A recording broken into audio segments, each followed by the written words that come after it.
Hey, it's Ben from Death Battle, and you should subscribe to Raccoon Bro VA. Trash bin talk. Alright, hello everybody, my name is Raccoon Bro VA, and welcome back to another episode of Trash Picks Talk. And we have quite a few guests here, but don't worry, we're doing our best to keep things as relatively organized as possible, so that it's not total chaos. I know that can be a little much, but hey, it's all good. We're all excited. We got two new guests here, AwesomeEthan and Cloudstrife. The Cloudstrife, as well as some familiar faces. So I don't know about you guys, but I'm ready to go ahead and get into a matchup. Lettuce tomato.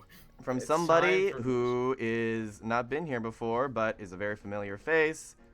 We got Morgana from Persona 5 versus starting off strong. Daroach from Kirby. Yeah, fun fact, I was supposed to like talk about this last month, and then I slept in past the start of the stream. And now it's time for redemption. All right. Yeah, Morgana versus Daroach. Honestly, this one is not a connections wall. There's mainly just one overarching theme. Cat and mouse treasure hunting themes.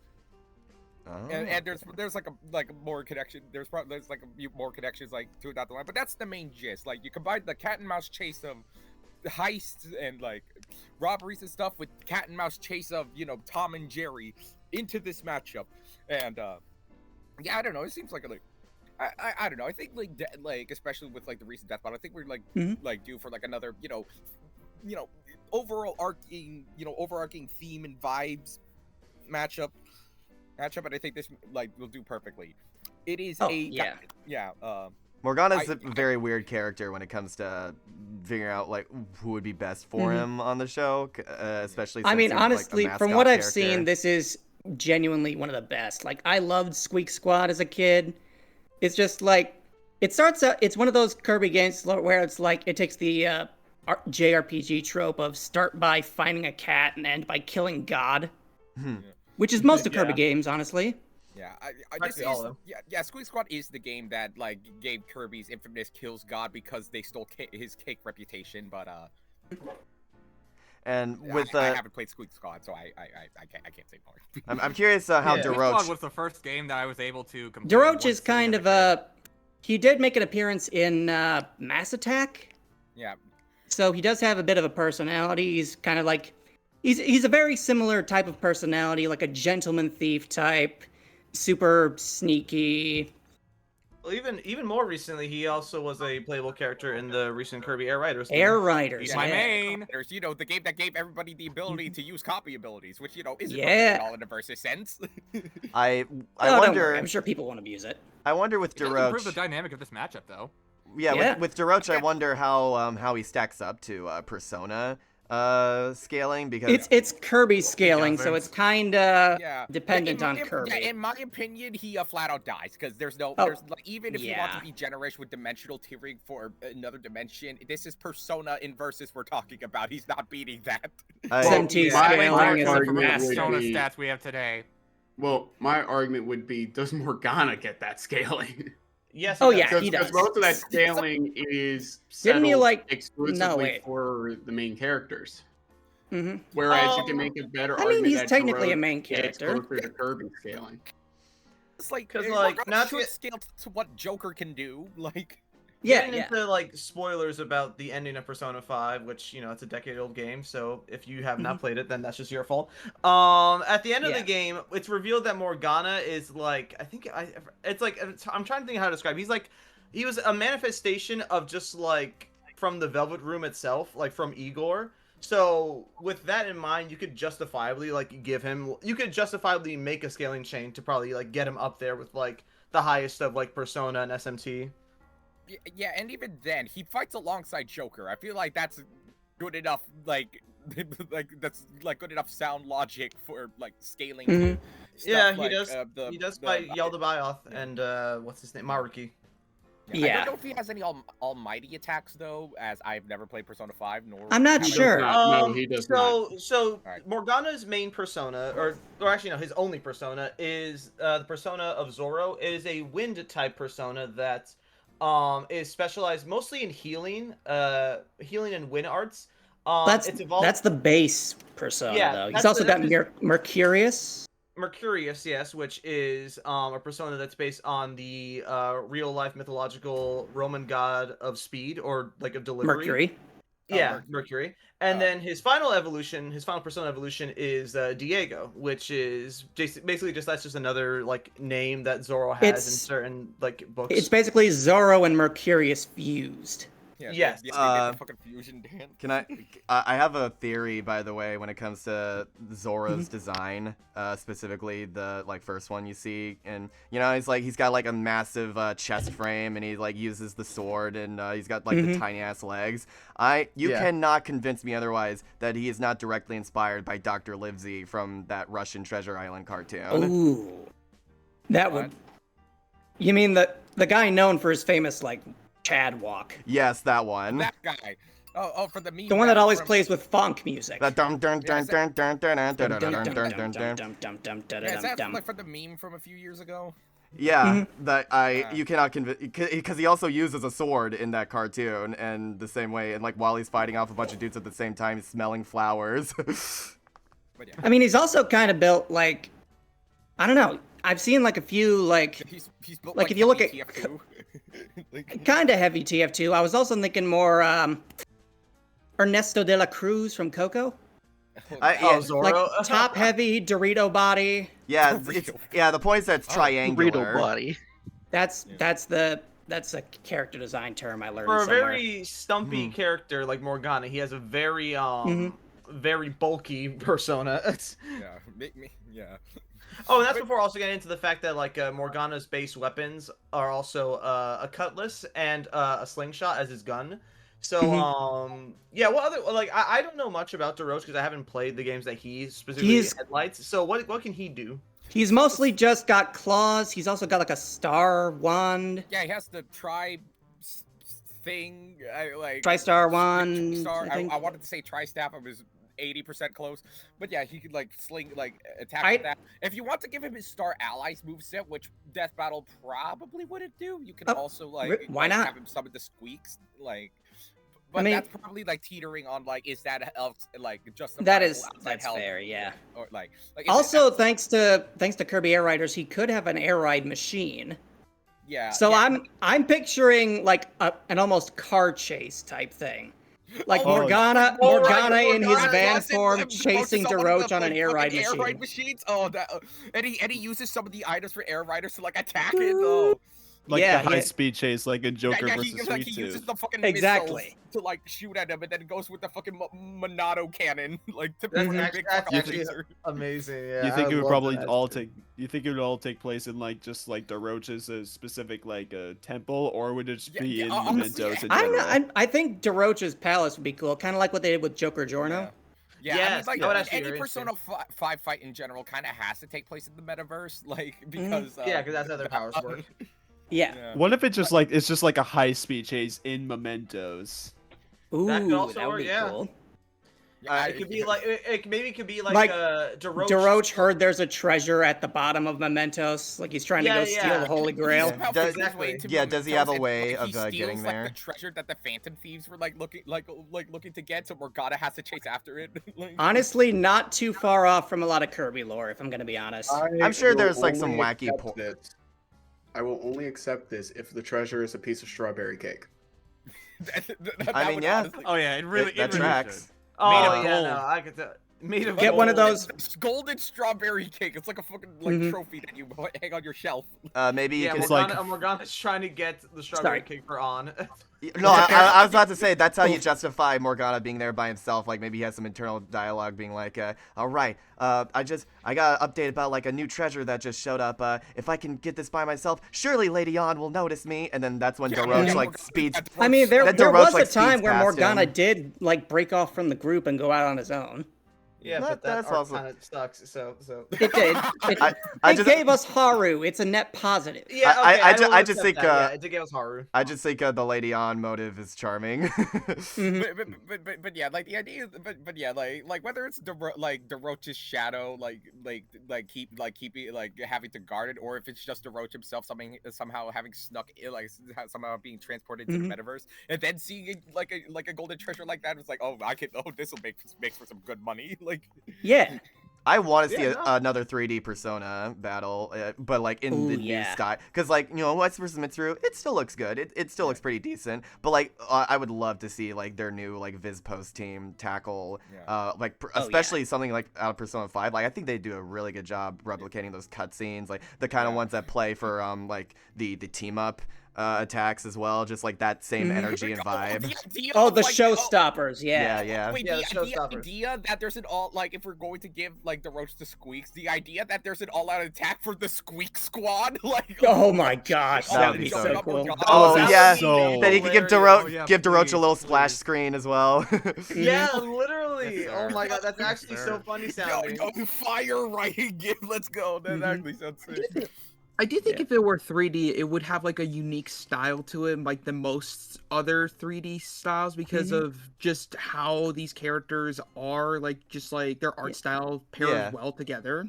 If I had to make a crazy pitch of who I'd want to animate this, it's not somebody on the Death Battle team. It's dang it, I forget his name. It's either Ditzy Flama or talking about that Twitter artist that reanimated all of Brilliant Diamond and Shining Pearl, or okay, maybe not Ditzy Flama. It's Matthew. Yeah, Ditzy Flama is a meme guy that does a lot of masking. Oh yeah, videos. he did the one-winged thing. And he's recently been doing. He's recently been doing the Matthew Flames. Okay, I'm gonna post something in the chat. He's recently been doing here. SpongeBob, but it's Danganronpa. Yeah, I'm seeing a lot of videos. I'm talking this style. This style. I think I'm mixing up my Twitter creators a bit. I think If I had a dream artist to animate this, it'd be this guy. Let me see. Oh, the Matthew Flame. Yeah, the 2D effects would go insane. But I know that guy. Yeah, I know that guy too. Because he also did a Kirby video, Kirby vs. Meta Knight. Oh right, yeah. Oh, and it looks so good. Imagine that sort of stylization, but also adding in some Persona 5 flair. That goes so hard. I felt very blue-balled by the ending of that video because it's I ran out of ideas. The cell shading for that will be so high, man. It really is. For the idea of the Morgana bus chase with the air rider. What is the air rider that what is the air ride machine that air rider itself gave Daroach? I think it was. He has a specific one. Does he? I don't. I know he had one in a cutscene. I forget. It might have been the. I don't think it was the Turbo Star. That was Megalor's. Yeah. So what was the thing in the the completion the puzzle checkbox image for the story mode? I'm gonna look it up. Yeah, but the Shadow Star would probably make some I don't know. That'd be cool. I think. Oh, and then Morgana turns into a car to chase after him. Yeah. Chasing, Morgana turns or even a helicopter. Start off with a chase. Start off with a cat and mouse chase in that sense, and then transition to a. I think that would be a really good way to do the first half of it. They're not even really fighting each other. They're just both going after the treasure, and then then eventually it comes to a head. The treasure's in a room or whatever, and maybe the Grim Reaper shows up and they both fight it, and then eventually they have a one. Then they're okay, only one of us is leaving with that treasure, and then they have their final duel. I think that would be super hype, and because I appreciate death battles that have unique motivations beyond just you looked at me funny, let's battle, because I think that plays into the strengths of their personalities. Basically we could doing another how Laura versus Nathan did it, where they're fighting after the treasure as well as fighting against themselves, but, a slightly better executed. So Definitely something like that. I would love to see a battle that looks like the Smash Brothers painting trailer for Ultimate that didn't. That would be so cool. That would be sick as hell, but like the one that didn't have any music, and everybody put like and everyone agreed that "Don't Stop Me Now" fit the best. yeah, Don't Stop Me Now, the unofficial anthem of Smash Ultimate. Yeah. Something that I want to say is that like Morgana definitely like I want this to be like voice acted on both sides, because I think it would be lame if Daroach was only limited to. What kind of voice does Daroach have? I don't think he has one. The thing is, he doesn't have like a normal human voice. It'd be one of those like original interpretation type deals. I feel like why do I feel like he would probably have something like a French accent or something like that? Yeah, that's what I think. I definitely like lean into like the gentleman thief trope for Daroach and give it the most suave voice. The voice I'm picturing for him is like, this is a weird pull, but I know the voice actor does good work. The guy who does Kick Butowski. Oh my god. Okay. Just like I'm picturing him having that like deep wannabe cool guy voice. That's a deep cut. It's been years since I've seen Kick Butowski. Like, I know the voice actor. It's Charlie Schlatter. Yes, that's right. I only know that because he also voices Spectre in Ape Escape 3. So. That makes sense. That makes sense. But I remember like the death. I think it was like I remember like Ben talking about how like if characters don't have canon voices, they're not gonna do voice acting, and I think that was like. I was like, I mean, I guess. Yeah. But they've definitely taken creative liberties before, though. Yeah, like for Sam versus Judge, like if you relegate those two to text boxes, I'm gonna be kind of disappointed, actually. Like, come on, I want to. Charlie Schlatter's best known for voicing Flash in a lot of cartoons. That too, yeah. Barry or Wally? Barry. Yeah, Wally mostly. Wally, yeah. Oh no, Wally. Yeah, sorry. Wally, yeah, Barry and Wally, but because he was Barry in like more recent stuff, but also Wally in like older stuff. Yeah. But yeah, like I said, I do want like Daroach to have like an actual voice so we could banter off of Morgana. Like, no, this wouldn't work with only one of them talking. Yeah. I do know that Kirby Right Back At Ya does give most of the characters voices, and it's like, I know that series is old, but like, they gave Rick a voice in that TV show, so like... Oh yeah, he was Australian. It's also iconic. Oh yeah, Rick was Australian. Yeah. This is why the next time like DDD shows up, we need to have the Ted Lewis voice. We need to have the 4Kids DDD. or when Meta Knight shows up on Death Battle, we gotta give him that Hispanic accent. He needs the Spanish it's voice. either that or his deep baritone voice from Smash, or do we take the secret third option and give him a deep baritone voice with a Spanish accent? That is exactly what I was thinking. The answer is yes. Out of my way, man. Hell. All right. To be fair, Warrior versus DDD absolutely worked as a silent battle. It's not detrimental at all, but like it would be cool to like see like the characters again like fully voice acted. Just look at WarioWare like Gold and onward for like Wario's voice. Like let's just get like an all-star cast for WarioWare, and not the main like Mario games, and just have it still work anyway. I think now's a good time to wrap this up. How would you guys like to see this battle finished off? What do you imagine the climax going? All-out attack, definitely. Let's see. Assuming that Daroach gets his own all-out attack that is followed by Morgana. Could you like an all-out attack that's like reverse, like somebody gets like an all-out attack, but then it's reversing, like so the other gets the upper hand and you know what I'm imagining? The Squeak Squad thing happens, and Morgana's getting beat up, and then like the splash screen happens for Daroach, and like you give him a cool art or whatever, and he's like nothing but, and then gets back up in the background. but you see like a bunch of strikes happening on the banner, like it being like cut up into ribbons, and then like the persona like shows up, and like that final attack like happens on Daroach, like maybe so it's like not as gory, you would have him like explode or whatever into like the sparkles that they do in Smash Brothers. Explode him into stars, like, and then Morgana's banner would show up. Do what they did in Smash Bros. Replace the blood spray with like just a bunch of sparkles, glitter popping out of you. If they ever do if they do a post-fight animation for this, like on the KO screen, I would, because like they're both fighting over a treasure chest, and then Morgana opens up the treasure chest, and it's a strawberry shortcake. He's like, what the hell? Like he's really confused. Having the treasure be the actual treasure. Oh man. Chest, like, from well, maybe Lady Ann will like this. Unironically, she would like this. Wait, no. He's confused, and then he remembers that On really loves sweets. And Yeah, exactly. He goes all like, And then he just "This runs will be off. my Yeah. gift to Lady On." That's like Morgana, like he gets like a big brain IQ Yeah. play when he opens wait. the The chest. thing he was fighting over was a strawberry shortcake. It's perfect. Oh, I guess yeah, you would I guess you would have to actually have him like say that as opposed to being on the like KO screen. Yeah, You gotta put big ass hearts in his eyes too. Yeah. Oh, absolutely. All right. Because like these are two very cartoony characters, so you gotta definitely play that up. I won't lie. I wasn't sure about this matchup before, but you guys have sold me on this one. I would love it if you did this. Yeah. To wrap this up, I do kind of like eventually plan on pitching this if once I rack up enough like commission money in my reserves, and the next time that the pitches are reopened on the store on Death Battle. You gotta have lightning. They really fingers for did that, pick man. like They the sell out perfect. quick. They really did pick the perfect episode to reintroduce it because like it was done. Like we weren't even done with our reaction and it was already sold out. Yeah. All right. So that was Morgana versus Daroach. Thank you so much for introducing us to that. And now moving on, another one that's been a long time coming for one of us. It's about time to get it out there. We got Beat from Jet Set Radio versus Oh, Red. thank you. You're doing mine this round already. Thank you so much. I've been waiting 6 months to pitch this. But yeah, this Yeah, so wait, who's fighting? I didn't catch. Yeah, that, who is Red? Who Red is Red? from Bomb Beat Rush from Cyberpunk. Jet Set Radio and Red versus Red from Bomb Rush Cyberpunk. This I would like. I remember like in fact, since Sonic's got a random ass shout out in the Metal Cell reaction, let's give him another shout out because he and I believe Project Alpha. I forget who he pitched it. I think it was Alpha. Yeah, it was Project Alpha.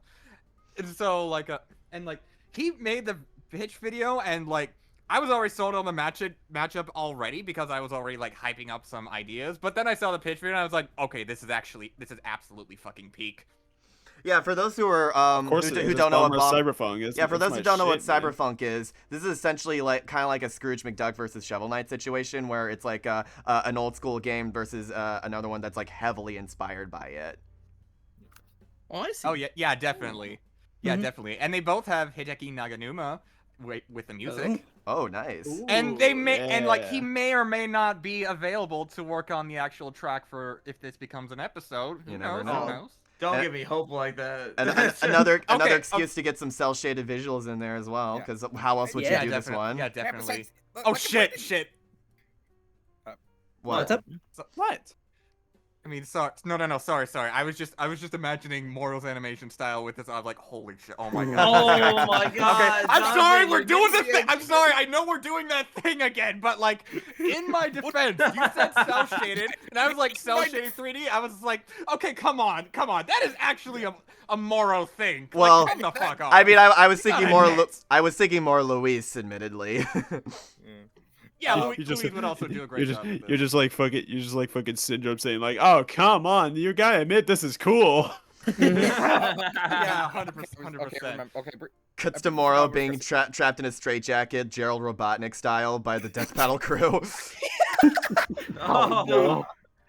And yeah, you're right. It was Project Alpha. Ooh, yes, nice. Project Alpha is awesome. Yeah, what I was gonna say, like in terms of the music, like if you go immediately going making another Ash versus Yugi like comparison, like if Yates can get like Jason Page, then like I feel like I feel like he like he has like good like D&D dice rolls for charisma when it comes to like getting these people onto the show. Like, This would be the track would be funky as heck. For me, the thing that But gets me most excited. If he can't get Hideki Naganuma, I think that he should try to reach out to 2Mello, who has like 2 albums that are like Jet Set Radio tributes. And one of those tracks that they worked on is one of the songs in Bomb Rush Cyberpunk. So like that would be like the second best choice. Interesting. Yeah, that could be cool. I will. Like I Ben will and Chad say. also said that they'd probably like try and look up getting SWATs and Omega Sparks, which like. I mean, it would work. I mean, it does technically work for them. Like, if they want to go to the like original, like if they want to go for like a more original with like original lyrics, I've said original way too many Like times in the same grind fucking fiction. How like, original shit. Well, the thing that gets me most But excited yeah, thinking about this but like- matchup is but like- the traversal aspect of like whatever arena they come up with for them. Because like you That's gotta, what I was gonna. you gotta have rail grinds, you gotta have Oh, walls yeah. to do kickflips off of. That's what I was. Lots gonna of ask. literally parkour. gonna be more akin to like a sort of like Dante versus Bayonetta, where it starts off with Beat and Red just doing like a tag battle, but then eventually you get the rest of the GGs and the Bomb Rush crew in it, and like kind of like how Trish and Jean just show up out of nowhere to like help them out, and then you get the police from Bomb Rush Cyberpunk specifically being held up, being like a.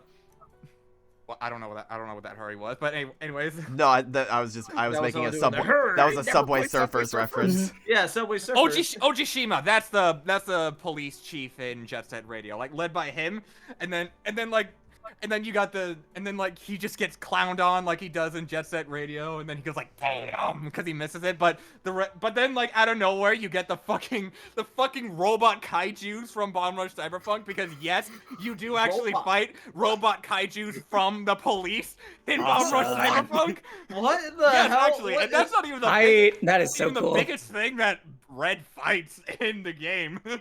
You should look at the final boss. It is like a real ass behemoth, no pun intended. I do gotta ask, as someone who doesn't know these two characters, I wanted like, do they have any specific weapons that like can make for an interesting fight dynamic? I know that sounds like dumb, but like I am. Well, no, I was gonna ask the same thing because I don't think of these guys as like tactics, like using like they have graffiti, and like Red at least does, like, actually no, Beat too. He can like weaponize it against other people in like a sort of distraction sense. So like maybe they're trying to throw each other off. Like it's absolutely more of like kind of like a sort of like a Flash versus Quicksilver situation, but more committed to it. Yeah, where but it's less a fight and more like a crew battle. Yeah. Yeah, I was gonna ask him, like, is it like it would be kind of like a sort of like a Batman-esque kind of fight where like it's more about the environment than it is like actual combat? Yeah, definitely, 100%. Ooh, okay. I was about to like mention. Though like Bomb Rush Cyberpunk does have some actual combat in it. So like I reckon that you'd have Red using that to his advantage, whereas Beat is much more pragmatic with his use of the environment, because like that is how their games work. And that sounds interesting. Okay. So like, yeah, I'm curious how the climax might go, because and it starts off with like the climax, like even if you don't want to use the robot kaiju things, but the climax would just be like originally the face off they have is just like within the area, but then it just escalates into them just trying to just the crew battle just being across the entire city they're fighting in, possibly the Providence/state, or even just the entire country they're in. Like it just they get so into it that they end up just going everywhere until one of them gets like, because like Project Alpha actually told me that the death would need to be framed more as like an accidental kill, because right. like yeah, let me just let me Red, see what I'm trying to find the thing. You really were the Bomb Rush Cyberpunk. You truly were the Jet Set Radio. No, I imagine to. I imagine something like one of them gets run over by a truck. It's like, yeah, I was about to get into that. Because like I feel like Yes, the death yeah. for this fight would just be accidental at best. Yeah. It plays Skill like, is what matters the most. it's framed like the Final Destination truck kill. Oh my god. It's gonna be like how Terry died. It's just like maybe not like a sudden like undignified, but like I don't know, maybe like they got like kneecapped or whatever. They're unable to like crawl their way out of the road in time, and they get hit by the get ran over. I think like having that being in cell shaded visuals would be kind of funny actually. And then yeah, the cell shaded hit and run. You know what every death battle fan strives for. Or it could end with decapitation, but if it's Red, he just walks it off. Oh well. Yeah. Red gets decapitated, but he keeps going anyway. Shoot, man, I didn't mean to do that. Nah, I'm fine. He's a robot. Good game. Interesting. You're because fine. like Red literally gets like decapitated in like the first 5 minutes of the game, and then he gets decapitated again in the second time, but he's just fine. Okay, So I wanna is Red a admit robot? something. I want to admit something. I've been eternally mistaking Bomb Rush Cyberpunk for a High Five Rush like for the past couple of minutes. That is very different game. I know. It's like wait, no, but like this isn't the thing. To confirm, Red is a robot, right? Red is yes and no. Is it a No, spoiler? it's kind of sort of because the head is like. Head is a robot, really, because it goes into the story. He's an android? Like, no, he's not an Cyborg, android. probably. Yeah, I get it. More like a cyborg. Yeah, that's what I've been saying. But He's like but Dog also Man. not really a cyborg. The lore is like fucking wild. He's like Dog Man. he's It's a like- robot like stitched to cyber- a human body. Yeah. I was gonna say, it's like, is he like Jax from Mortal Kombat, where he's just cybernetically enhanced? Kind of. Sounds like we're not gonna get a straight answer on this one, so we might as well Probably move not. on. You're not. You'll only Let us you know in will the only comments. know. You will only know when you play the game. Yeah, I was fair. about to say this feels like a question that would be answered if we actually experience the media itself. Yeah. No, And even Jet Set Radio apparently has like timeline chicanery, like as of Jet Set Radio Future. And then there's a reboot, which who knows what that's gonna add. No, like my main want for this is that they have a gigantic ass playground of a battlefield to play around with. Like that, 'cause that's my favorite aspect of Ruby versus Maka, like the rooftop running and using that to traverse the battle. I want to see like that being incorporated more. And I know that like that is a pretty difficult thing to do, like when it comes to budget. Like having the arena change that much, and it'll be interesting to see how they would tackle a battle like this, where that's kind of required to do. You can't really pull like the Tracer versus Scout excuse this time. Like this battle doesn't really work without like it being constant movement all the time. Also, they don't even have like ranged weapons like guns. Like even their graffiti only travels like a little bit in front of them, so like they have to be moving. Like it literally is a requirement. They cannot skip out on the potential. Oh, and like for Red, like some action beats that I would also think would be really cool is that he starts off on his skateboard, but then eventually he gets knocked off skateboard, but then uses reaction times to like hop on a bike and continue and keep going. Okay. And then like he finds some roller skates like to compete with Beat. Interesting. Yeah. And these are all things that exist in Jet Set Radio? I mean, technically yes, but Beat's only ever on roller skates. Whereas in Bomb Rush Cyberpunk, you get to use bikes, skateboards, or roller skates. For some reason when you say like I was imagining like a giant skate park with grind rails like just floating above it. For some reason, there's the a lot of vibes of this potential battle sound like a very totally radical battle for like to me. It absolutely is. Absolutely will be. Totally and no matter okay, going back to the track, no matter who they get for it, they have, and I mean have to, sample something from the Black Panther Party. Black Panther Party? They did that. They did that in Jet Set Radio Future. They did that in Bomb Rush Cyberpunk. I believe they also did it in fucking Sonic Rush. They have to do that for this episode. If they ever get around to making it an episode, no way around it. Is the Black Panther Party known for music? No, understand. Yes, the concept of love that comes from the Black Panther Party. That's concept like a political. Of love. That's a civil rights group, actually. I know that. That's I was confused because it sounded like we gotta sample something from. I thought you were gonna say like a band or something. No, Black Panther Party. Wait, has a Death Battle track ever sampled anything actually?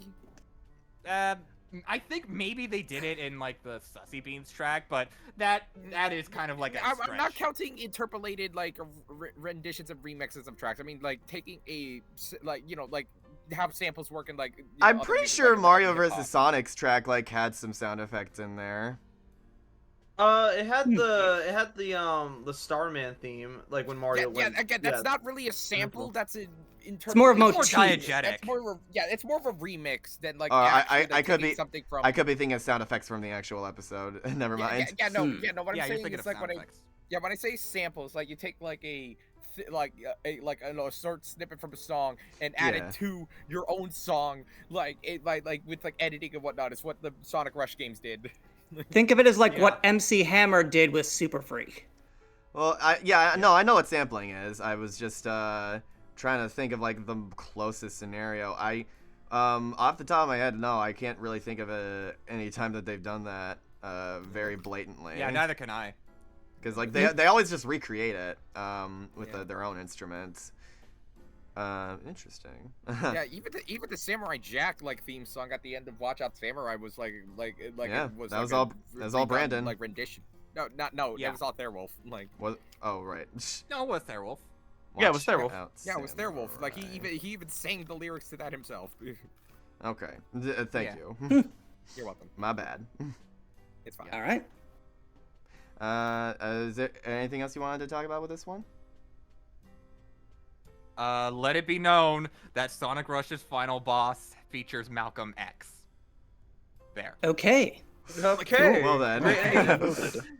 Okay. I think that's a good note to move on from. Anyway, here's something completely different. FTS Deathmatch It's mine.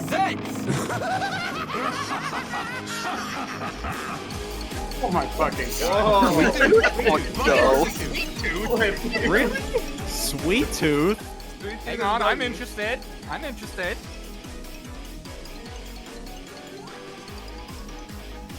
Left, you fucking bitch. Okay. So, view the list. This is another thing. The inspiration came to me from a very odd position. I had recently gotten into the Twisted Metal TV show adaptation. Pretty good, not gonna lie. They did not put their best foot forward with a few of the early release things. Still super fun. It's just like a very, like, it's incredibly violent. They did not shy away there, but it is very tongue-in-cheek. And then I also saw the live-action One Piece adaptation, and oh my god, Buggy was the best part of it. So that was the initial connection, but then as I looked into it, there were a lot of more deeper qualities that they both shared. Like, you know, obviously the clown thing, both are well-known notorious criminals, but then like the competitions that they're in, like the Twisted Metal contest, hosted by a long black-haired guy who basically had the power to do whatever he wanted, and it was a tournament across the entire world. And then I thought of the Great Pirate era. Gold Roger, long black hair, super powerful in their universe, a quest to get whatever the heart desires across the world. So, and then the connection came up because I've been deep into the One Piece theory hole, and you know they are going to do something incredible with Buggy. Like, I've seen theories that he's eventually going to clown his way into becoming king of the pirates for 5 minutes. And then there was a time in Twisted Metal 4 where Sweet Tooth did take over the Twisted Metal competition from Calypso. So there would be another connection there. Oh. So, questions? So it isn't just the TV versions of them? No, not just the TV version. Talking games, anime, all that stuff. Yep. Cool. In terms of run back, like opponents with a run back, like Sweet Tooth, like high Twisted Metal itself needs a run back, because like I love what they did. I love Joker versus Sweet Tooth. It was so good, but like like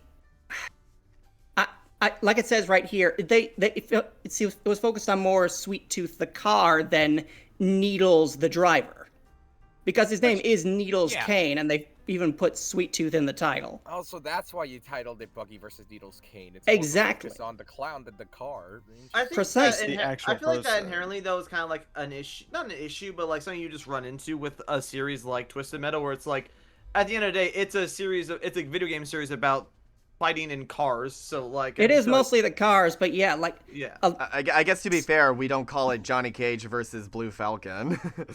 Yeah, well, true. Yeah. Yes, exactly. Also, to be fair, Captain Falcon is more known for his Smash Bros. Appearance than his actual home series anyway. So like, very true. Yeah. Yeah, very true. And also, I know they surprisingly haven't done too much with Buggy, like, feat-wise, but, like, if you've seen some of the later episodes, he's got his big top blaster, which is literally a giant ship with his face on the front. So I'm sure that has some crazy weaponry. All right, Flip. And, like, that fighting the frickin' Sweet Tooth bot just sounds like it would be so cool. All right, for some reason, I'm imagining, like while it's Yeah? still in its truck form, I'm imagining, like, Sweet Tooth, like, the truck, like, ramping itself and, like, landing onto Buggy's ship. That would be so cool.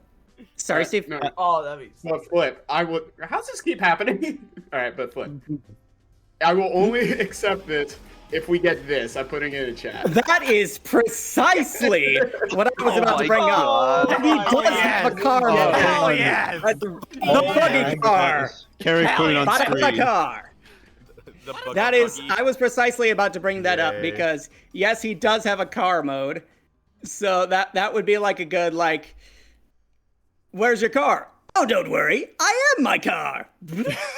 I was about to Joey, did you eat my sandwich? I am your sandwich.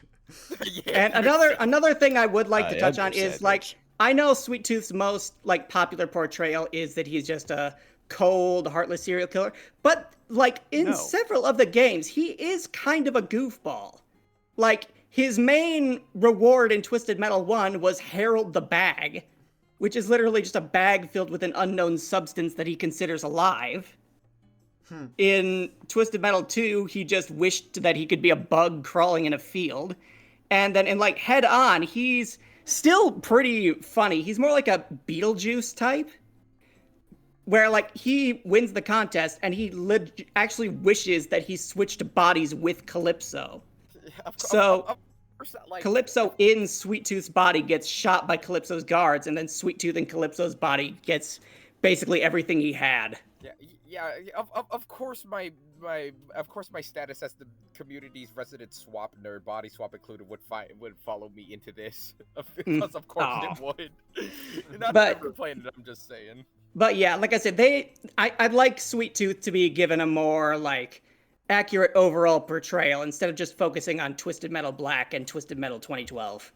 Yeah, I guess that's fair. Like, because, like, yeah, in the TV show, he is,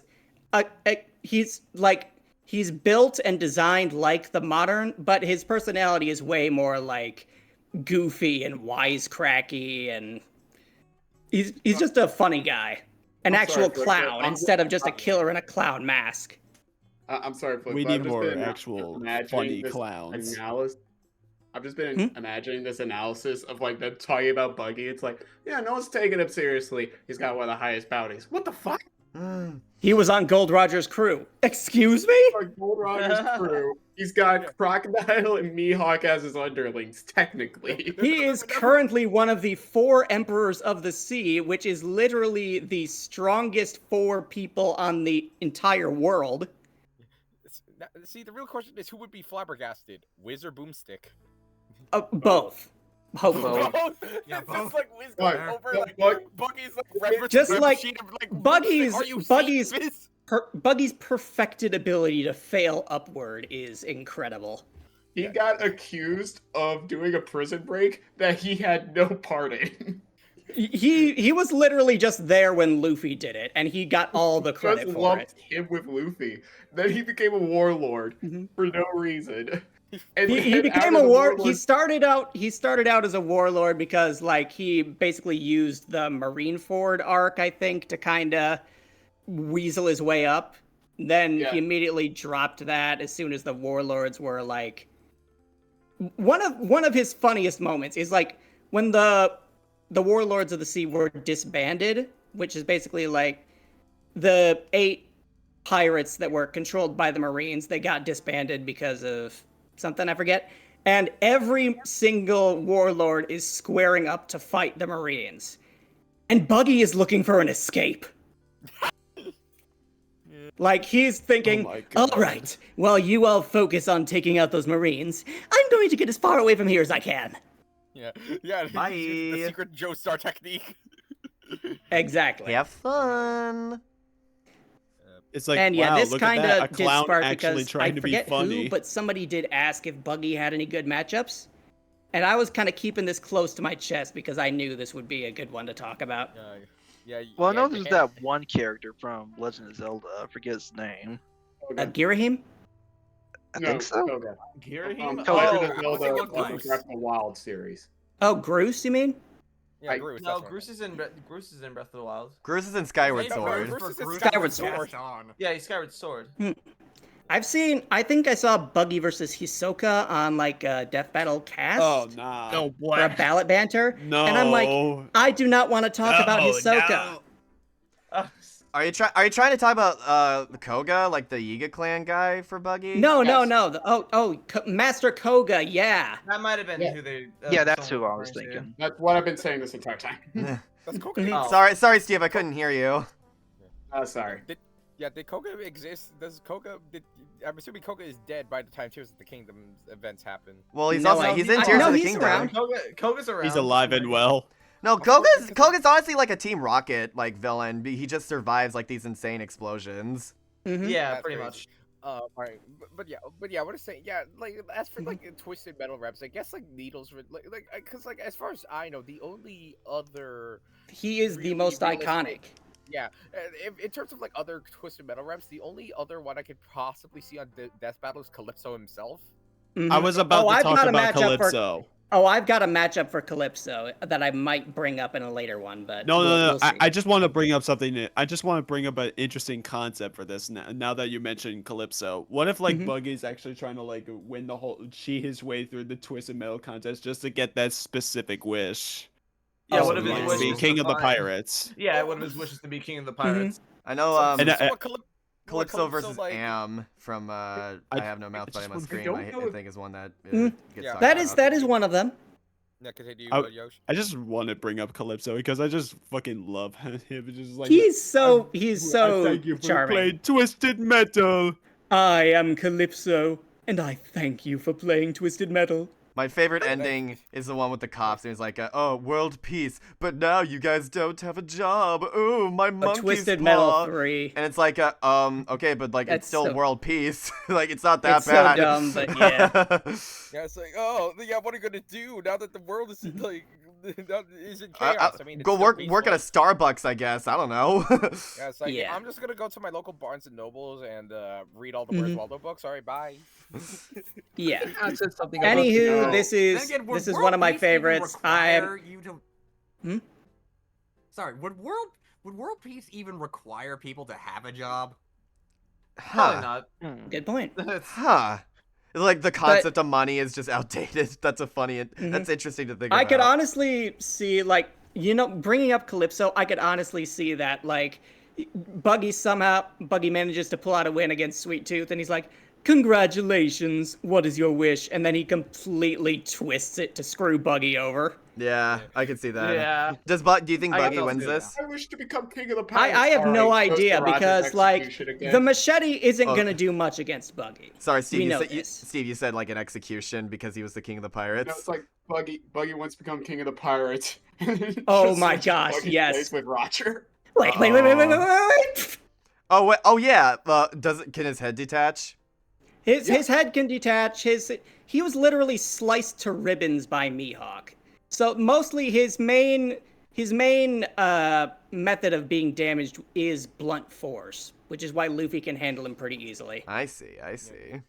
He's Right, actually a pretty that's good why match there's to Luffy three. because he uses a lot of blades and Luffy can only be hurt by blades. And then Buggy can only be hurt by blunt force and I assume explosions. I guess in this scenario that Calypso makes, he would be like taking away his powers, so he's just like a normal pirate now that gets decapitated. Yeah, it ends with both of them dying. It's kind of like might split Yeah. it away, except like it's not like it's such a tearjerker. No, it's more so. I That's good. can't think of any like. I mean, that'd be a perfect way for a clown fight to end. I can't think of any where both combatants die and it's like played on a comedic note. Yeah. Oh man. Well, but like where there's still a winner, though, and it's not just. Right. Yeah. I'm pretty sure Death Battle has done like a ending like that before. I'm Goomba Koopa? Well, No, yeah, not but I'm Goomba saying not a Koopa. tie. Yeah, not a tie. Right, yeah, not a tie. And not Bill versus Discord because Bill didn't die. Yeah, the closest I could think of is the 7 Battle Royale because Homelander was technically not a combatant, but right, also yeah, the 7 Battle Royale. I guess episode, that. So, yeah. Do we really want to count that one? I don't know. Not really. That is the only episode of Death Battle I could sincerely call rigged. Oh well. Anywho, if I can ask a question about the something that's been trying to wrap around my head about this matchup. What's up? I do gotta ask something about One Piece since I'm not too knowledgeable on it. Does it make sense for like a series pairing like Twisted Metal since like from my in all honesty, One Piece does not have a specific aesthetic. Like it pulls from a lot of places. Like in the first few things, like it starts off like standard pirate fare, and then they go to a desert, and then they go to a tropical island, and then they go to an island where half of it is on fire and half of it is frozen solid. Then eventually they go to a land entirely made out of candy, and then they go to some place that is samurai obsessed, and then it's a complete like future punk like island lab. There is no set aesthetic to One Piece. There's a reason. Also, have you seen Luffy's matchup spread? There's a reason shows like One Piece like are able to go on for as long as they do, because when you give yourself a premise like, oh, we're gonna go to a sail a bunch of different islands like and check out the stuff there, the possibilities are literally limitless. Like there's no you're only bound to your own creativity when it comes to a premise like that. Yeah, I can't believe they went to that one Mario Luigi Brothership Island and the main goal. Heat freeze. Knuckles. So just ask. Yeah, they got to like I can't believe Luffy got to like Candy Island before Flapjack and Knuckles could. So just to ask, this is all season 1. Like what is all season 1 for One Piece? Yeah, technically yes. I heard, like, most of his feats are currently all season 1. Yes. Like I know this. I know this sounds stupid to say. Well, but, like, no, not all. Wanna... All season. Well, hang on. Well, because it's like Sorry, in the same vein as Death Battle, like season 1 and season 2 going on for as long as they did. It's like right, yeah. I do want to get in One Piece, but like I had that same excuse everyone was like, oh, it's too long, and I don't want to get caught up with filler. But then again, I mean, the Netflix adaptation is doing a pretty good job of like compressing it. Yeah, I it's all the right beats. I saw that one concept art image of what they were originally planning to do with that deer character. Chopper? Chopper. That they were originally going to make him look much more like a realistic deer, like a real human, yeah. No, just a real deer head. Oda is a very odd man, but he is a genius. Apparently Oda himself had to like fight against that and tell them, no, I want it to look like my original character design. Fuck you. We need Detective Pikachu graphics for this, guys. Come on. Mm-hmm. Oh my god. So what would be your ideal animation style for this? Definitely 3D, because like there is Pirate Warriors and Burning Blood. They have a lot of 3D Buggy models that could easily be used. Yeah, and also like I think it goes without saying for Sweet Tooth that he's primarily a 3D character. He primarily, yes. Yeah. Would you want it to be in would you want it to be like in his car for like 30% of the battle, 50% of the battle? I mean, I'd say this would be another one where it could like escalate. Like I could picture freaking Sweet Tooth boarding Buggy's ship, like off a ramp or something, then that wreaking havoc there, and then hopping out to fight, and then getting knocked back into it, and then they go into the ship versus the Sweet Tooth bot. Do you think that do you think Buggy would be the type of person to like steal like Sweet Tooth the truck and activate its like mech mode on accident? Honestly, I could see that happening. Yeah, so now Sweet Tooth has to fight his own mech while Buggy like tries to figure out how to pilot the damn thing. Okay, I have no idea what it. Whoa! And thanks to my season 3 ranking, we know that Gianni can still do the Sweet Tooth voice. If anything, he's gotten better at it. Yeah, Buggy does the eeny meeny miny all of them thing that Joker that Joker does. Yeah, except it doesn't do anything that he wants. It's just the Sweet Tooth bot just literally tilts over and falls into the ocean. Okay. Is he a character known for having like really bad luck or something? Buggy is he's a Wile E. Coyote type. I see. the universe is kind of against him. He's like Wile E. Coyote mixed with Hercule all the time. But so like he's constantly failing, but he finds ways to use it to boost his standing. He finds way to fail upwards. I love it. Exactly. I love characters like that. He still has a group of loyal, like he still has a loyal crew with him. At least. Like there was one thing where like we talked about the prison break. They literally thought he was like an emissary from God just because sunlight happened to shine on him. Brilliant. Okay. But, yeah. Any closing thoughts? None from me. I think I've said all I wanted to say. All right. Thank you for that. Glad you guys liked it. I'm glad. Yeah, that's a pretty interesting like matchup for like, especially for like a Needles run back. Yeah, I'm already sold. I could definitely see them like wanting to revisit Needles in particular with Sweet Twisted Metal getting a bit of a revival thanks to the TV show. And of course, we haven't even gotten any One Piece villains on the show yet, so it's either Buggy or like K. Rool versus Blackbeard that they would do first. Yeah. But the thing is with K. Rool Blackbeard, I feel like unlike Luffy, you gotta wait until like One Piece is over to do Blackbeard because we don't know his backstory. We don't know how he steals devil fruit. He's basically just off. No, we know his backstory now. His backstory was recently revealed though. Wait, okay. I retract that first point, but my second point still stands. No, I get what you mean. It's one of those you gotta wait until the end game so you can give him literally everything he has. Yeah, but at least with Luffy, we know enough about Gear 5 where we can maybe do an episode. I want to shout out one Twitter post I saw of somebody that that moment from an extremely Goofy movie where Goofy bursts into the the lecture hall and is like, "Hey Max, I'm coming to college with you." And he's like, ah! Max's jaw dropping. Somebody replaced Max with Donkey Kong and Goofy with K. Rool, and the caption being like, when you think your enemy has been dead for like over a decade or whatever. Oh yeah. Yes, sir. He's like, no. And Pauline is like next to him looking really confused because she hasn't met K. Rool yet. Yeah, she's confused. Okay, so I think it's time to move on to. If you guys thought that this was a niche matchup, you haven't seen anything yet. It's time for more vehicles. Ooh. Vehicles. Oh, this is Steve's. Yeah, no, this is me. Right. All right. What is this? Pixie versus Crimson 1. Ace Combat versus Project Wingman.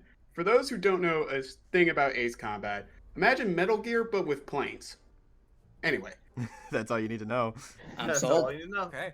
Yeah, no, it's an arcade flight game, not a simulation arcade game, because when you play this game, you have like 100 fucking missiles casually on your fighter jets. Holy crap. So Pixie, he starts off as your wingman in Ace Combat 0. He's your sole wingman. Solo wing Pixie, even. And you're basically hired mercenaries to stop an invading force. And you're doing it, you're bombing innocent civilians, it's all good. And then Pixie's just kind of like, man, I'm sad. Like, these countries don't look so different from the sky. So, halfway through the game, Pixie just fucks off, forms a global terrorist organization to destroy borders. What? This dude hates borders with such a passion, he forms a global terrorist organization called A World Without Boundaries to nuke every single geopolitical capital in the world, to set it to 0. What the What is he trying to make Pangea again? No, he just wants to create a world where there's no borders, because he believes that borders cause pointless conflicts. Well, I mean, looking at the currency of the world, what? Well, just we're gonna do our best to be as clear about that as possible. Right. So yeah, fucking crazy. Pixie is an absolute. He's a terrorist. Voiced by Yuri Lowenthal, by the way. I just want to throw that out there because it's funny. Indeed it now, is. Why specifically against Crimson 1? Well, Crimson One is from a game called Project Wingman, which was made by Ace Combat fans. It was inspired by Ace Combat Zero. Crimson One took some inspiration from Pixie, but it is slightly different. He works for a group known as the Federation, which is basically the force invading into this land known as Cascadia, going for their cordium supposits to create more nukes. So this man loves borders. Let's get it out of the way. Crimson One, huge fan of borders. Every time you beat Crimson One, he gets crazier and crazier. To the point where, I know I'm just explaining these characters, but I just want to set a baseline of how insane these characters are. Yes. No, that's fine. He steals, which is the aircraft shown right here, an experimental aircraft, nukes the last remaining city. He nukes Los Angeles, blames it on the main character, and then goes for a final fight. Oh yeah, I've seen memes about he's like a professional gaslighter, right? Oh no, so gaslight. Like every time you fight him at a certain point, he's just gaslighting heavily. So the banter would be amazing because Pixie cannot be gaslit. This dude is crazy. And Crimson One would just get more and more rage baited by Pixie not falling for his gaslighting. Now, the actual episode itself, how I imagine this fight going, obviously it has to be 3D. I don't know if y'all know anything about their boss fights, but these are not standard planes that they're flying. Both of them have like Alright, I'll start with Pixie's because it's actually easier. Pixie's like main weapon that he uses, he has a railgun attached to like the top of his plane that he shoots at you. And then after a certain point, he's just dropping like big ass explosions behind him, which you have to fly around. So kind of standard stuff. Crimson Ones. Hold on, I want to see if I can find an accurate GIF of Crimson One. I'm a bit scared. I will do my best. I say the way that Steve paused right there, it gave me chills. I'm like, oh my god, what's happening? I got a lot of visuals. It's the mother of all bombs. Like go through for this episode.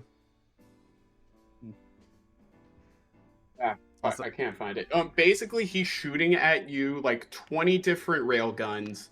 He shoots down giant explode. Crimson One's boss fight, the final boss of Project Wingman's insane. He'll shoot down like giant like electric bombs that can just fuck you up if you run into them. Hold on, I want to find a fucking picture of just this shit. But yeah, dude, this fight would be a fucking spectacle. All this from 2 planes. Yes. Yeah, literally. Just from 2 little. And all over borders. Well, hey, Steve, now I understand why you keep glazing this series so much. Like, these series. I love Project Wingman so much. Yeah. But yeah. I've seen their soundtracks. Oh my gosh, the soundtracks. Listen, alright. You don't have to play the games. I want everyone to play Ace Combat Project Wingman. But if you want to experience anything, I need you to listen to 2 songs. Zero from Ace Combat Zero and Kings from Project Wingman. Those are the 2 songs tied to Pixie and Crimson One. They are fucking amazing. Interesting. The Spanish guitar in them really hits. The Spanish guitar. Zach has played those for me many a time, and it really does blow my mind how well a lot of stuff from those games have aged, especially. And what was the Kings from Project Wingman? Yeah, it's just called Kings Project Wingman. Especially the opening cutscenes, like they straight up look like they're from movies with how well done they are. The best I can do, but yeah, like that's what Crimson One's boss fight looks like. Ooh. What? Jesus Christ! This Holy shit! What is this Star Wars ass looking war zone? I'm not gonna lie, this looks cool as hell. Yeah, 100% play these games. It looks like the final fight between Cell and Metal. Just the fucking, fucking lights going all over the place. Cell, Metal, and their juniors are having in the air. Just lots of colorful lines of light. The freaking Yes. sky shot of the Earth as all of the missiles and barrages are happening and massive explosions. Oh man. Yeah, I know it's very orange. That's what happens when you essentially start the second apocalypse in Project Wingman. Ugh. Mm-hmm. Fair enough. The idea of a dogfight on Death Battle is really cool because the closest I can think of that they've ever come to doing like just pure dogfight the entire way through is that one with the R-Wing for that DBX. R-Wing, yeah. X-Wing. Yeah, that one. Yeah. Oh yeah, that And it was just kind of boring. yeah, kind of. Mm-hmm. I think what makes this Why one I'm like pushing this one because they have way more like weapons to play off each other, especially Crimson One. Plus, you know, Pixie and Crimson One can have like such great banter with one another over borders, which is hilarious. Would their this more comms channel be able to interact with each other? Yes, repeatedly. This actually happens in Project Wingman. Crimson One is on his comms and is trying to gaslight you, and one of your wingmen kind of rage quits. what does kamikaze like? No, he doesn't. He's just like shut up. Oh, he just crashes out. Turns off his comms. Yeah, he doesn't. Yeah, no, he doesn't crash into something. He just crashes out. Got it. Yeah, he crashes out. Like, you know what? Screw this. I don't have to deal with this anymore. You guys are on your own. And Pixie, famously, in his like final fight, he's constantly just talking to the main character Cypher, and it's just like, we don't need borders, buddy. He calls you buddy, by the way. Just don't need it. I want to set the world to 0. What a condescending asshole. Exactly. Mm-hmm. I love it. There is like a more down to earth version of this fight. You can go with the main characters of both games, Cypher and Monarch, which does have kind of cool moments. The problem is Cypher and Monarch don't talk. So Pixie vs. Crimson One is probably the best way for Ace Combat and Project Wingman to get on Death Battle. And I mean, antagonists fighting is always more fun than protagonists fighting. Exactly. Because they can be more brutal without needing to compromise their morals. There is a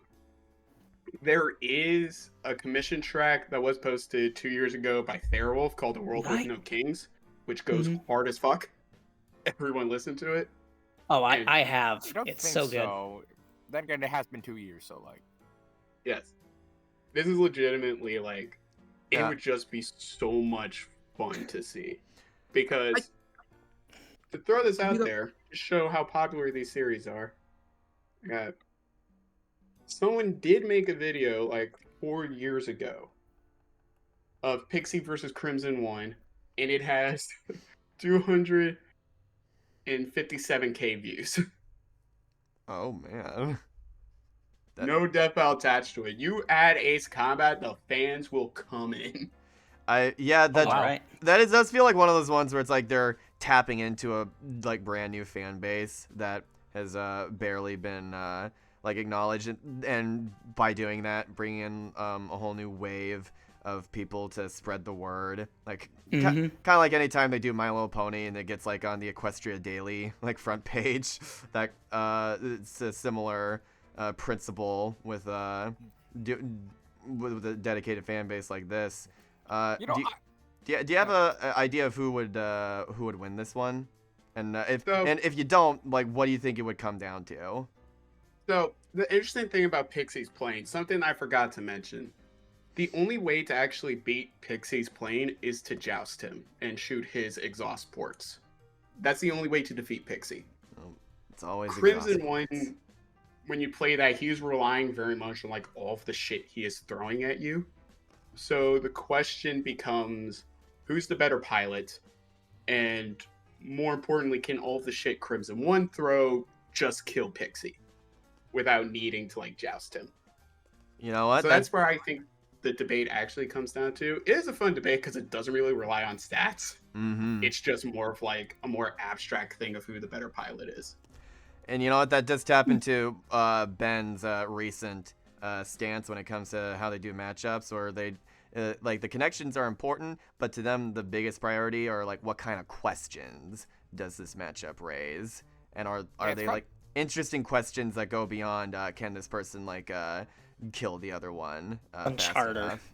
So yeah, I think that's like partially why I'm starting to like push you for Morgana versus the Roach a little bit more like recently. It's because of like it's more of a vibe matchup. It's like what happens if you combine cat and mouse, the thief heist chase, and cat and mouse, the Tom and Jerry antics into one matchup?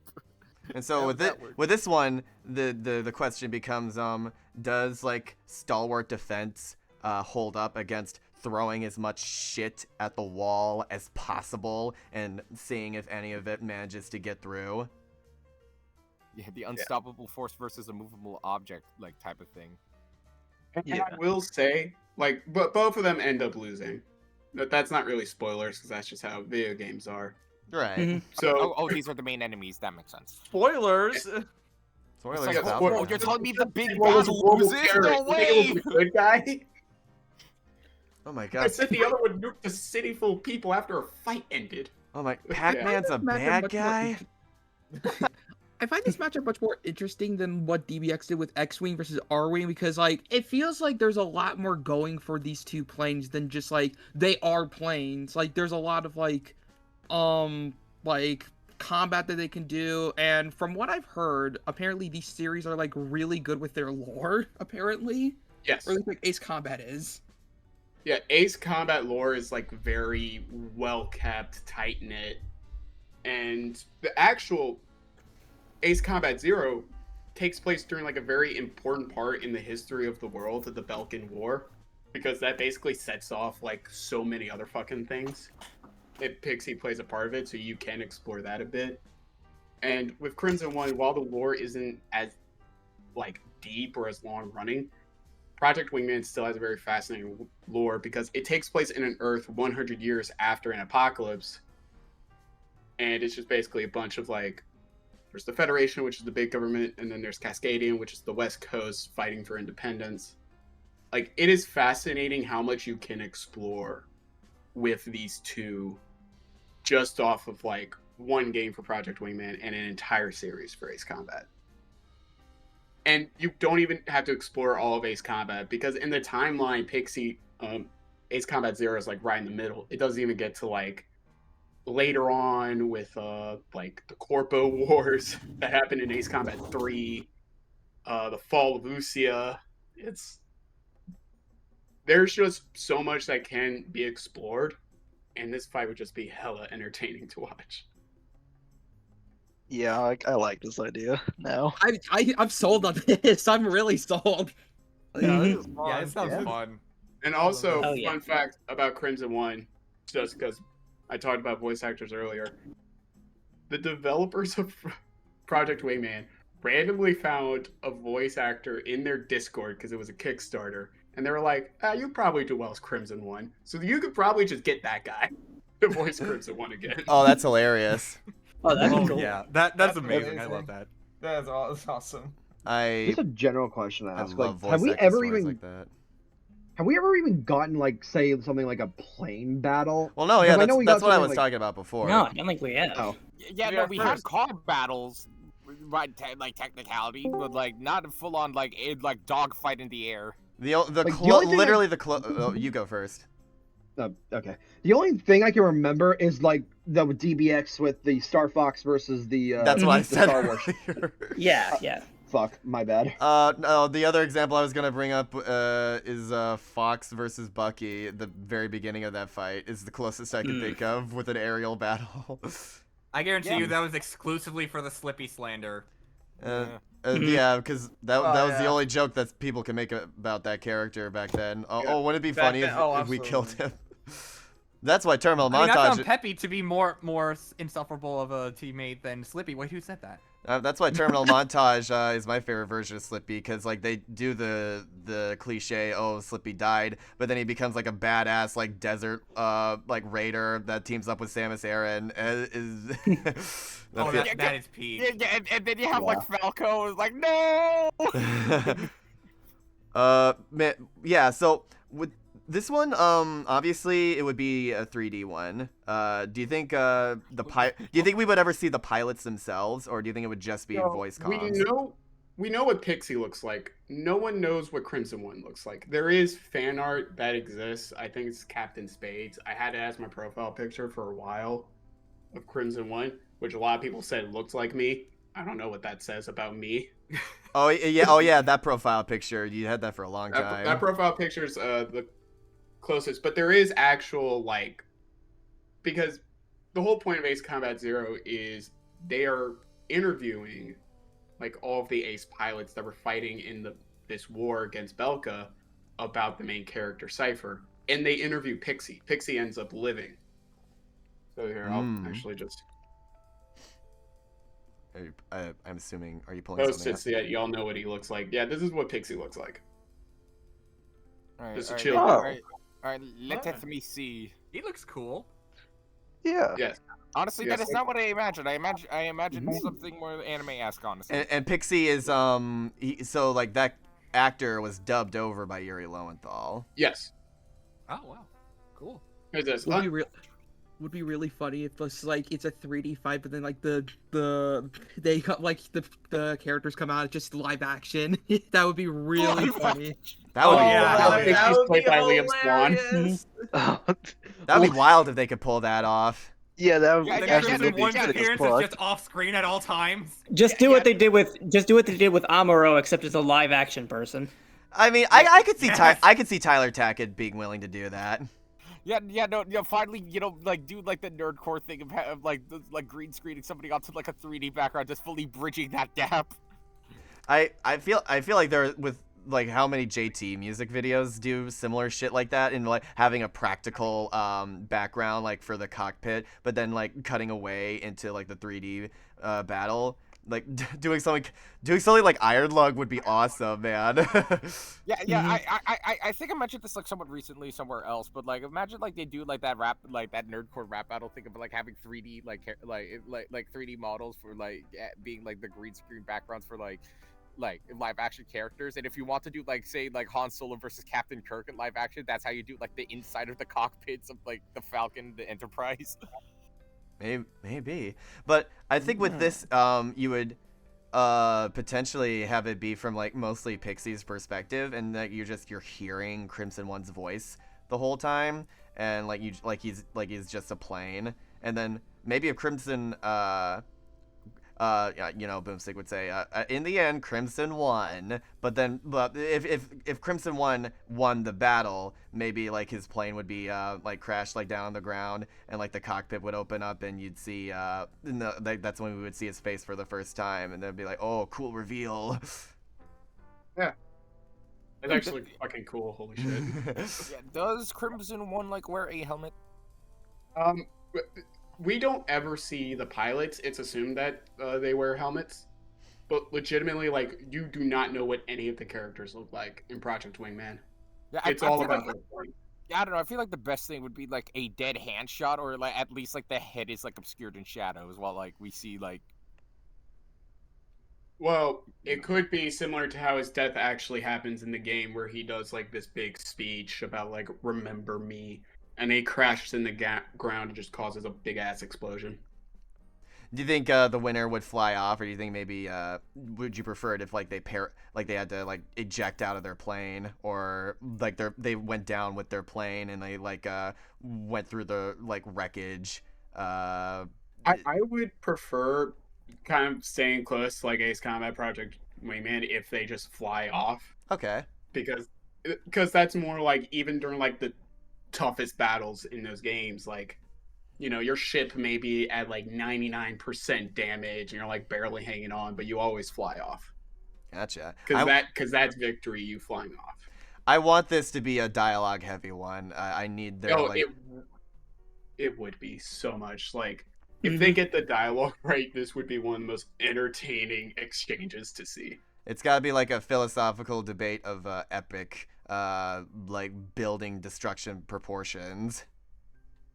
And I mean, hey, you said it was planes but Metal Gear, so we haven't really had a philosophical debate in any of our Metal Gear episodes, so this would be a good time to do that.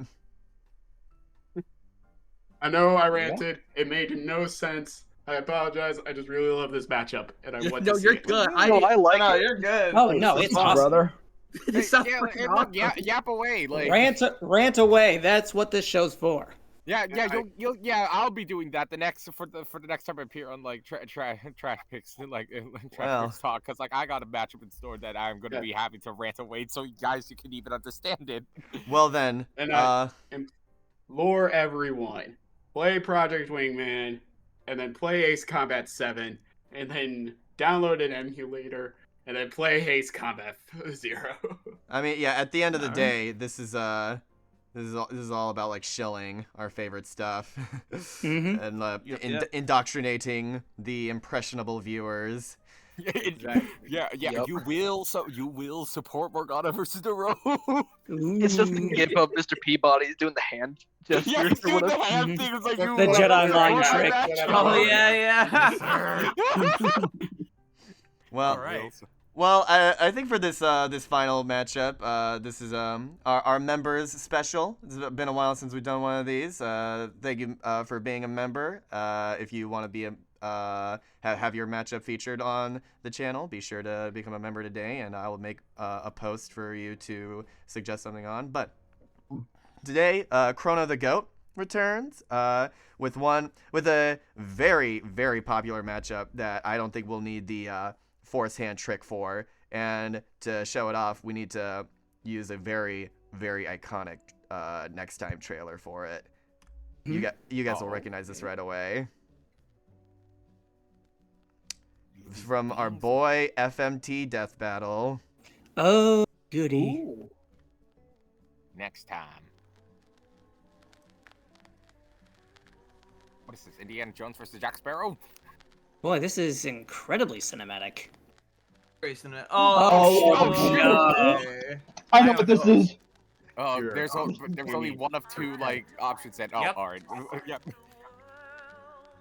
Yeah. Oh yeah. Such a fucking fire trailer. Like, it doesn't get more iconic than this, man. It's all the artwork involved and like the perfect song choice. Like, oh, it's so good. It's so atmospheric. It sends chills down your spine every time. Oh yeah. Mm-hmm. I just hope this won't be copyright checked or something. Yeah. Well, we're talking over it. Yeah, we're talking over this, which we keep talking, and the copyright system won't notice. Yeah. Talk louder. Words. Even better, man. Yeah, it just gets better. SCP-6, say 2. Get your Wednesday, baby. I love the grainy footage there. It's like such a fun way to like get around a lower budget. If they show Man of Steel Doomsday, I'm just like a. I think is that Man of Steel Doomsday? No. No, that's Smallville, I think. Doomsday. Sorry, wrong one. Not Man of I Steel. know is that from? That's here. First film. Yeah, it's Superman Loves. Krypton. Ah! Look Look at that short film for 682. You didn't do that. Oh wait, I thought it was Superman. That's the statue. Hey. And no other will. I need there to be There it is. I need there to be an SCP battle. I need an SCP like favorite movie of all time. Therefore, a live action movie adaptation of SCP would be insane. This movie, yeah. Best version of Doomsday, in my opinion. I'm sorry, I'm just imagining about people like the fucking Jim Henson Studios making like stuff or like. Oh Yeah, K&B in fact probably be more like the most fitting, but like. Oh god, not puppetry. We're doomed. I just want to start a thing with this match. Wait. Oh. It's a ship. Oh. Are they on a Friday night? That was fucking awesome. Good trailer. So cool. What is this? What is this? Are they? I think they're just like It's tearing each other wrestling. apart. It's wrestling. They're tangled with each it's other. Wrestling. That's wrestling. I thought they were Get your having an mind intimate out of the moment. gutter. over here at Raccoon. What did you over, think this Why is was? his tongue on an out? unrelated Why is his tongue going towards his mouth? On an unrelated note, we here at the Raccoon Bro VA YouTube channel support all sexualities and genders. Everyone is welcome here, so thank you for being a part of our audience. And anyway, my favorite gender is Doomsday versus SCP-682. Oh my god! Gotta be one of my favorites. This is such a cool battle. Yeah, this will be like sick to see. I will say, like, I want to preface this discussion by saying, like, I feel like with since SCP does like most of the SCP content is fan made, I think like the description has to credit all of the fan art that does, because like we know that we ragged on Death Battle like some time ago for them like failing to credit like fan artists for like their use of fan art in thumbnails, fan sprites in like animation, even fan art that's used in seasons 1 and 2. By far the biggest offender was Hagar versus Zangief, where they literally pulled one of his feet from a fan art. Yeah, so yeah, for like this goes for like all 6. This goes for all SCP episodes in general. They need to credit like where all the fan art comes from, like preferably in the video itself, but like, you know, that probably might take immersion out of it, but like at the very least, like just have like a list of fan art in like the credits at the like in the description. I'm imagining quite a bit of like text-based editing for this, where like maybe like Wiz is on his computer or whatever, and like the Wiz computer screen, and like the cursor is like going through all the different files in the SCP catalog and pulling up the file on 682, and like there are various like security cam footages and like bios on his powers, explaining how they work, and of course like giving it all that classic DJ flair. And with Doomsday, with it being a comic character, you know, it's gonna go crazy there as well with the panel editing. Oh, definitely. Yeah, but yeah, like, but yeah, like, there's gonna be like definitely some creative footage using for like again any like SCP matchup, like for 682. Like I can totally see stock footage of like, you know, workers like scientists and whatnot being used like here. It's not saying it's bad. It's like resource like you know, using the resources like that you have to your advantage, especially for a series that doesn't have, you know, quote unquote official official content. Right. Yeah. The only thing that's really stopping this matchup from being like a matchup I do really like is this is mostly on one of the command side, but Doomsday being a returner does kinda hinder me a little bit. That's mostly admittedly that is having to do with how indie era Death Battle has been using so many returners in a row. Cough cough 3 My Hero Academia episodes in a year, cough cough cough. I love My Hero, but I mean to be fair, that's not real. Only one of those was a returner character. Sure. It just was using it's just because they've been using anime a lot lately. Yeah, it's gonna be the new Marvel versus like Marvel and DC in season 7, like the oversaturation of shonen anime. That's like the same 5 shonen anime series, because like they're like shonen anime is like a genre. It's not like the same 2 comic book companies, so there is a theoretical wider net. But 3 My Hero Academia episodes within a year is not. Well, yeah, getting off. Of I mean, that. the series did wrap recently, so they gotta milk that for all it's worth. Getting off of that. Getting off of that, Doomsday, I don't mind him coming back whatsoever, because absolutely. If Hulk can come back twice after their battle, like it's a double standard to gatekeep Doomsday as well.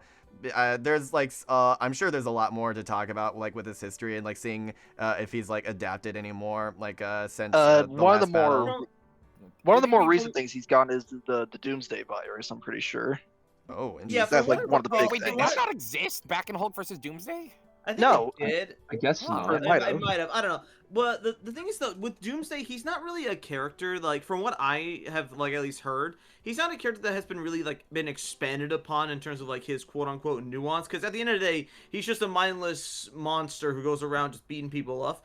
The interesting catch that would, I think, warrant Doomsday coming back is just how much DC will just throw him into the most random shit, and, like, he will still somehow survive. Like, I think there was, like, a comic run where, like, he just somehow ends up in the Spear of the Gods, which is basically where all, like, the, like, characters like Darkseid reside, and, like, he just bodies them.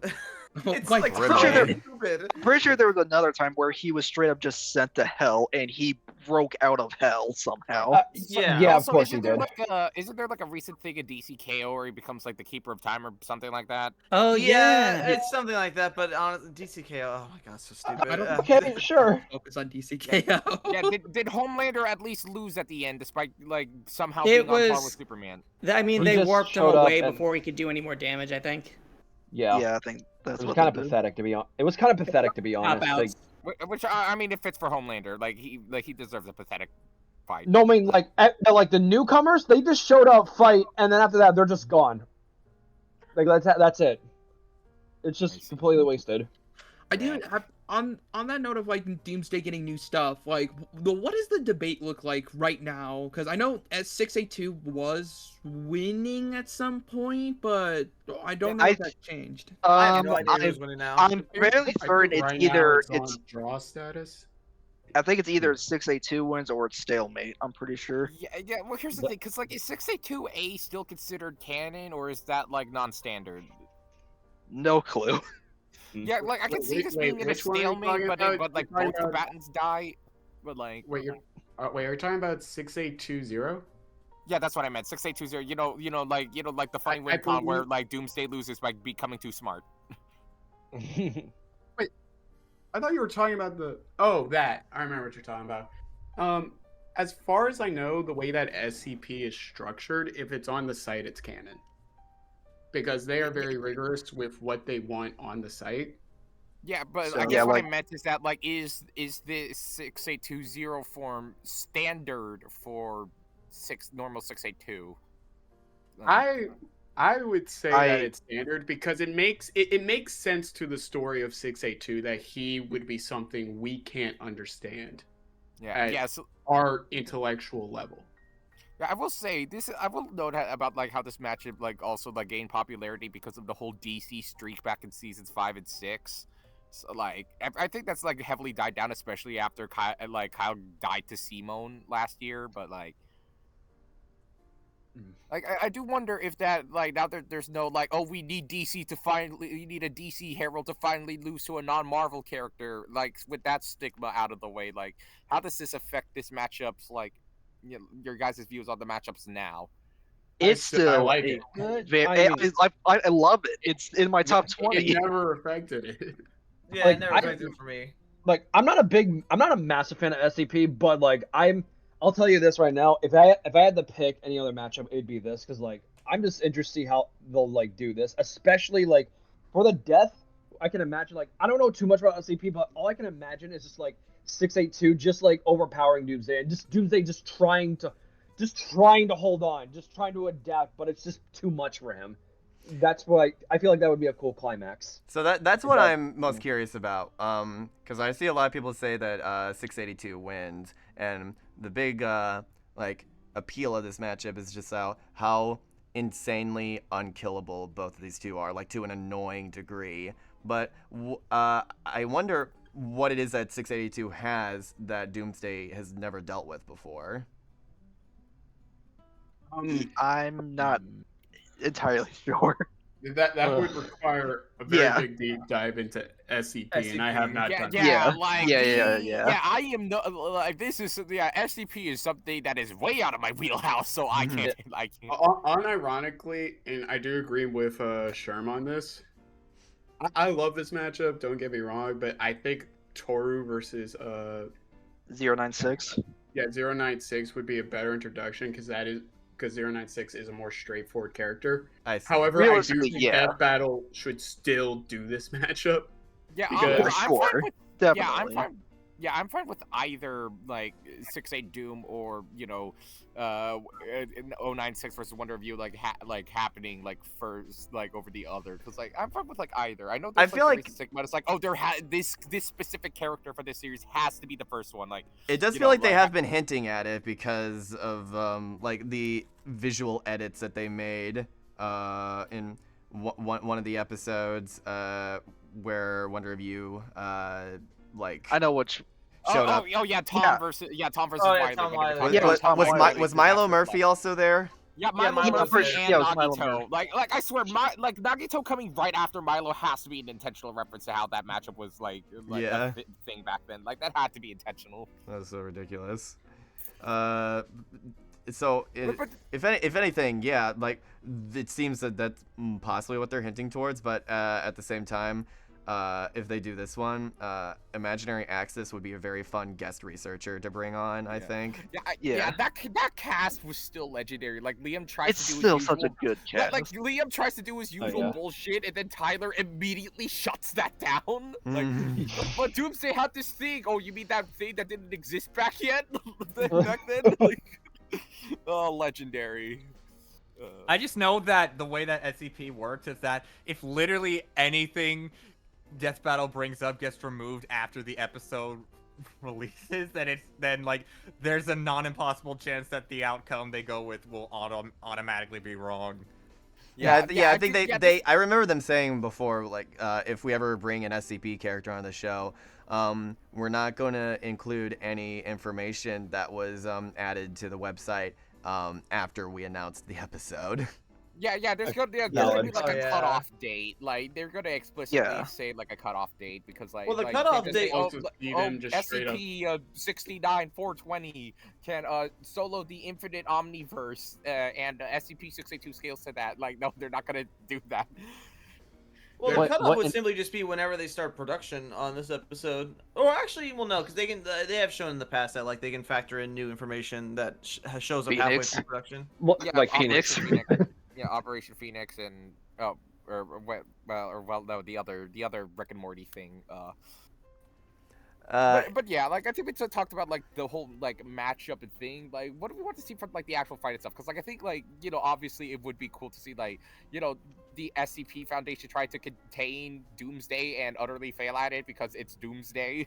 Like, Yeah, I think that's like the primary belief of like how this fight would start is the SCP catches Doomsday, and I think the one I would like to see is like it would be more so a theme with the battle. It's just like the SCP comes to Wiz and Boomstick, explain who 682 is, and that leads to Wiz and Boomstick explaining Doomsday, and then they run the fight. Oh, you know what? I bet for, get like- like actors to play Like a- like Clef and Shaw. That they should get like Imaginary Access to cameo that way. Wait, hold on, no, I that's see. actually You want? I sick. see. Doing the analyses, kind of like it's like diegetic in a way. Like I could how, honestly like, picture them it's going how like, Biden- okay, this SCP has escaped. This is all of its stats. What do you have that can counter it? Exactly. That's exactly. Well, we what could I want. probably grab Doomsday back. What the heck is a Doomsday? yeah, death battle transition card. Like, Well, let me tell you. again, Very, it's like very, a diegetic- yeah, it's very like a red di- versus blue, or not red versus Metaverse Carolina coded. Yeah. I was gonna say like it feels Yeah. somewhat. No, I was gonna say it feels somewhat like Excalibur versus like Raiden, where it's like a diegetic like form of analysis and whatnot. I Yeah, would. that's kind of- Jocelyn is revealed to actually be employed by the SCP Foundation. and she's the one I who was, does all I these was just about to make that joke. Like, what if they write in that like Jocelyn worked with SCP Foundation? Jocelyn working. Jocelyn would be the. in terms of Death Battle, but gets paid by the SCP Foundation. By the end of it, the entire building is blown up, and Jocelyn's like, "Hey, so to Wiz and Boomstick, hey, so I heard you guys have an open researcher position again, because her new job just got completely fucked." That'd be funny. The amount of jokes that could come from the SCP side would be hilarious because of all the other like goofy SCPs they have. Not to mention the story where 682 gets killed by a drunk driver. Yeah, there's like there's a lot of. Yeah, there's a lot of fun, like some cool, like fun stuff you can do. You can like, I like, you go remember- through all the SCPs, and you go through some of the more ridiculous stuff, like the Pseudo Fumo. I remember somebody coming up with a sort of like preview. I think it might have been Kaiser. I think I know who you're. Yeah, it's Kaiser. Yes, Nostalgia's Awakened Seeker. That's a crazy username. But basically the idea is they made like a concept premise for it, and like 682 like hears like the alarms going off, and they're like whatever, I don't really care. But then their friend 079 is in trouble, and like that's what like spurs 682 to actually give a shit and go out and fight Doomsday. Yeah, yeah, I've seen that. It's a good little sneak peek. So yeah, it would be a way to show that one of them has a few more sympathetic qualities than the other. Kind of like Jason versus Michael at the end, when like Jason was, them like in general, and more than just they're like kill happy like monster stuff. If anything, 682 is just kind of like he comes off to me as apathetic, if anything.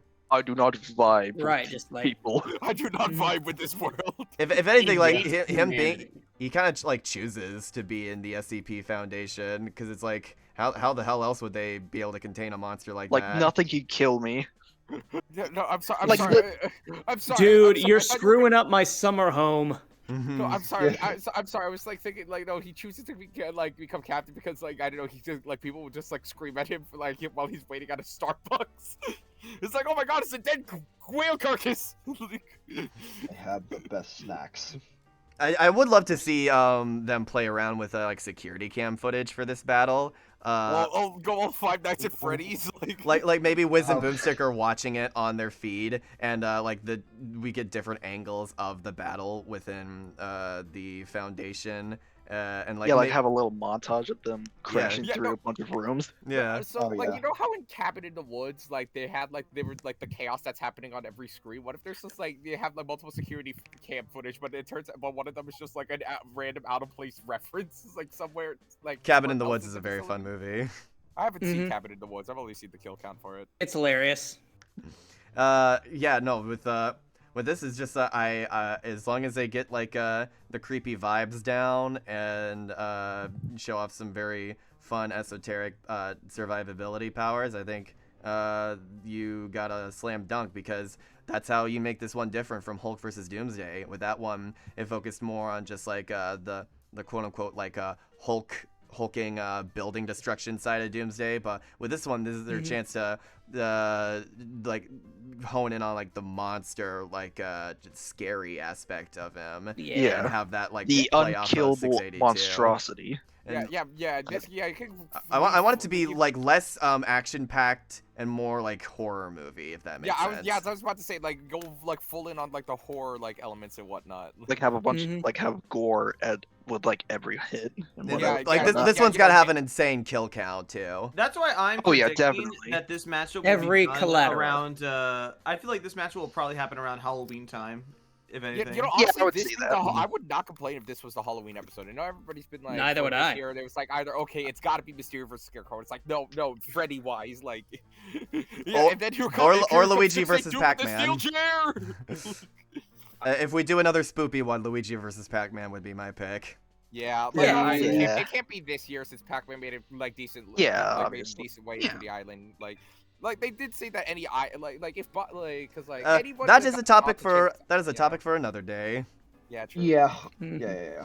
So any closing thoughts on this one, guys? Because I know that SCP is a very tricky subject to like hone in on, and I only assume 682 wins because of like what I've heard from other people. I would have no way of being able to prove otherwise, because if anything, this feels like another case where you could very easily make a like tie, sort of like stalemate result. It's got stalemate potential. It's definitely a stalemate level. Yeah, probably a stalemate, but both lose, but both of the combatants actually die this time, unlike Scooby Courage. Well, that's the thing though.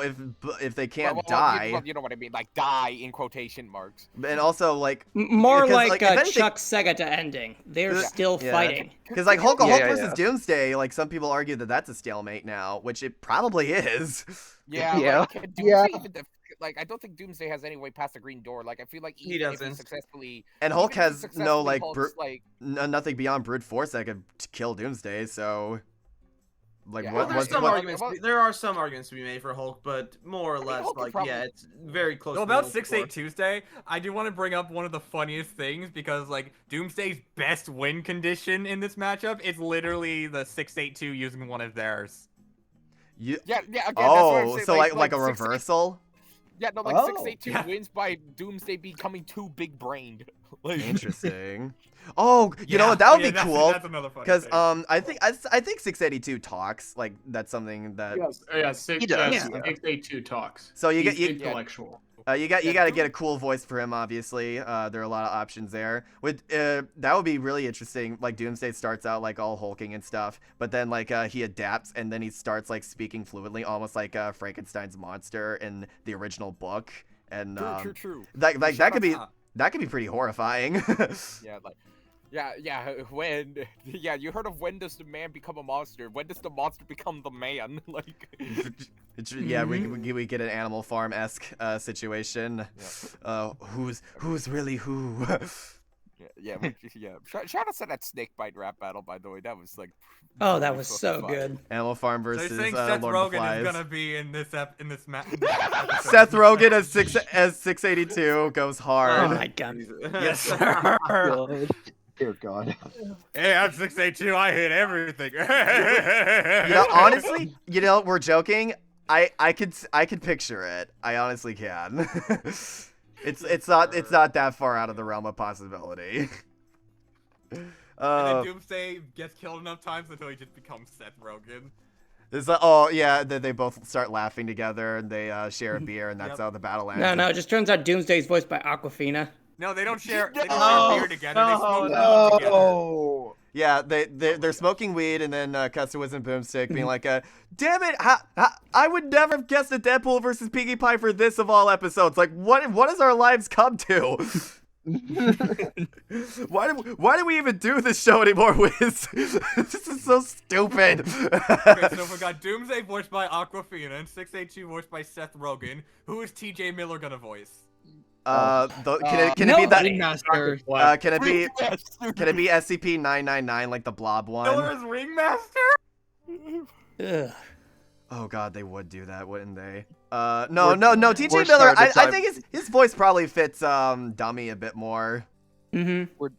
We're diving into correction territory. Yeah, so I think Cronathegoat, thank you so much for giving us this matchup. I hope you were cool with our tangents there, because we do love this matchup a lot. It really does come down to like what death battle would be, what direction they would want to take going into this one. Yeah, this match was really interesting. I would I would be excited. I would be excited when like they eventually cover this to see how what they can cook up with how different it is from every other franchise they've delved into. Like this would be really cool.